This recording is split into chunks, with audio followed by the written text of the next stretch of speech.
Ipe-play ko 'to sa inyo. Ito yung treatment base sa looks. Yung bata, sub-5.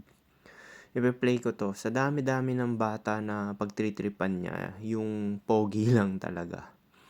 Nakaka-relate ako dito kasi nung kabataan ko, pati teacher ko talaga pinipisil yung ilong ko eh. Tapos pinagtritripan din ako ng mga ibang mga lalaki rin na bata. So tingnan mo 'to. Tingnan mo yung mga nasa paligid Tingnan mo yung nasa paligid, yung mga kapwa bata.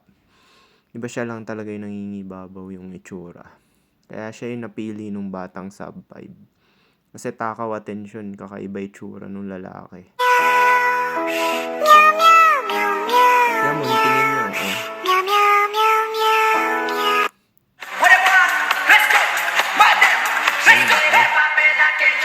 Siya lang talaga pinagtripan niya. Yan yung sinasabi ko sa inyo na na may mga tao talaga na nangingibabaw talaga yung looks nila sa karamihang mga regular na nakikita.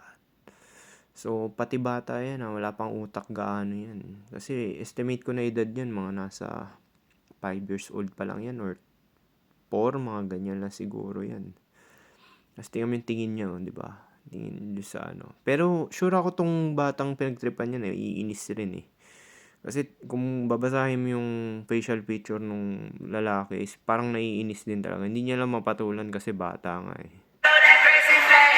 Ito-play ko sa inyo. Ayan tingnan mo. Tumatawa na lang talaga siya eh.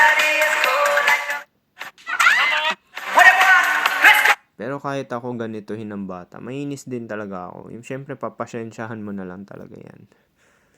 Kasi isipin mo kung malaki lang to talaga na lalaki talaga, papatulan talaga to ng bata eh.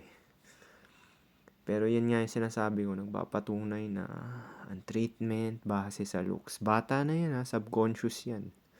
Diba sinabi ko nga, nagkaka-relate lang talaga yung sub-5 tsaka pogi. Kasi both extreme yan eh, both extreme. Pag may itsura ka, extreme na bad yung treatment sa'yo, extreme na good. Pag sub-5 ka naman, extreme bad. Pero meron ding good out of pity. Dahil naaawa. So, paano? Iba yung reason dun sa both looks na sinasabi ko. Yung isa awa na positive, yung isa naman negative dahil sa looks. Dun sa sub-5 yun. So, paano yun lang, peace.